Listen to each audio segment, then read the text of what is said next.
မင်္ဂလာပါရှင်ဒီနေ့မှာတော့အကျိုးဆုံးလေးကြိုးစားပါမယ်ပြောင်းဖူးပါပါမယ်ကိုရခါဒီကျက်တူနီအာလူပဇွန်ဆက်ကလေးတို့ဖြစ်ပါတယ်ရှင်အကျိုး9မျိုးကြိုးစားပါမယ်အိမ်မှာရှိတာလေးကိုကြိုးစားတာပါရှင်ချိုးဖို့အတွက်မုန်နစ်စပ်ပါမယ်မုန်နစ်ထဲမှာကျွန်မစံချမ်းမုံရဲ့ကလဘေးအကျဲမုံရဲ့ထည့်ထားပါတယ်အရသာကတော့စားရဲ့ brown sugar နည်းနည်းထည့်ထားပါတယ်ရှင်အယောင်လှစီဖို့စနွေးလေးနည်းနည်းထည့်လိုက်ပါတယ်ကဲစပြီးဖြိုပါတော့မယ်ရှင်ရေကိုနည်းနည်းချင်းစီထည့်ပြီးရောဖြိုသွားရပါမယ်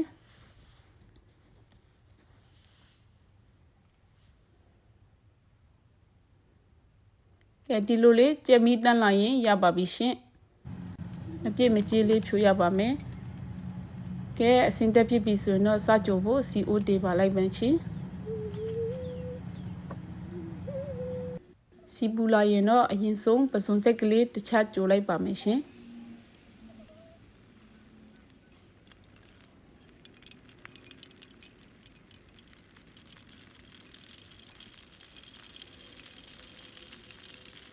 ဒါကတော့ကိုရခါသီးကြိုဖြစ်ပါတယ်ကိုရခါသီးတစ်ပြားကြိုလိုက်ပါမယ်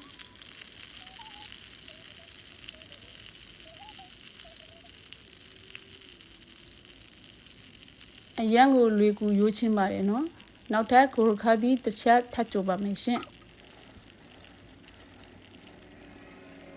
ကျွတ်ရွရွလေးနဲ့အရန်ကိုစောက်ကောင်းပါတယ်ရှင်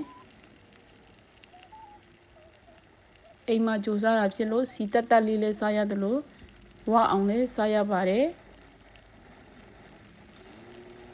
ကျမဒီနေ့အသုံးပြုထားတာအာလူတစ်လုံးရဲ့ကိုရခါသီးတစ်လုံးပြောင်းဖူးတစ်ဖူးရဲ့ကျက်တူနီအလုံးကြီးတစ်လုံးပစုံဆက်ကလေးအနည်းငယ်ဖြစ်ပါတယ်ရှင်ကိုယ်တိုင်ကြိုးစားဆိုတော့ဈေးနှုန်းလဲချိုသားတယ်ဝအောင်လဲစားရပါတယ်ရှင်ကဲပစုံကြိုကျက်သွားပါပြီကိုရခါသီးကြိုလဲကျက်ပါပြီရှင်ပြောင်းဖူးကြိုလဲကျက်ပါပြီဒီနေ့ကျမပြင်ဆင်ထားတဲ့ဟာအကုန်လုံးမစားနိုင်လို့တဝက်ပဲကြိုလိုက်ပါတယ်ရှင်ထပ်ပြီးတော့ကျမကျက်တုံကြိုပါမယ်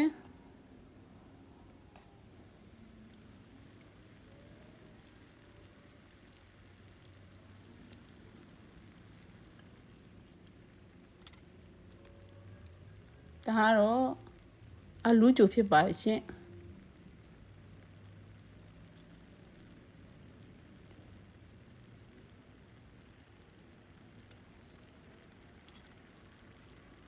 ထပ်ပြီးတော့အလူကိုလည်းကြိုပါမယ်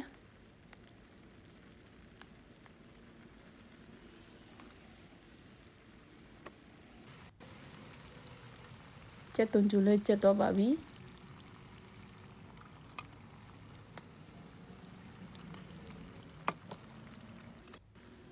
အလူကြိုလည်းနောက်တစ်ခုပြန်ကျက်ပြန်ပြီရှင့်ကြိုရတာလည်းမကြပါဘူးเนาะအရင်ကမြန်ပါတယ်ပြောင်းဖူးနဲ့ပစုံဆက်ကလေးကိုကပ်ပြီးတော့နောက်တစ်ခုပြန်ကြိုပါရရှင့်ကဲအလူလေးကျက်ပါပြီရှင့်အရင်ကမှကြိုရပါတယ်ရှင့်အရင်ကိုစားလို့ကောင်းပါတယ်ကျက်တုံကျူလေးထပ်ကြိုပါမယ်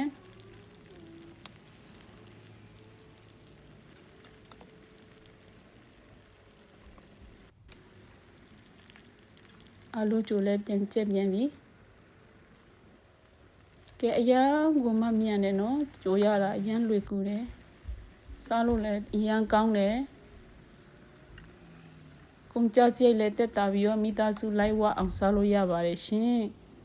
ကဲအကုန်လုံးကျက်သွားပါပြီကျမပြင်ဆင်ထားတာတဝက်ပဲကြိုးတာပါရှင်စားကြပါအောင်ရှင်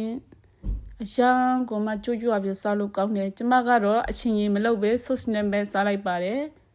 ပစုံကြိုးကလည်းကြွကြွ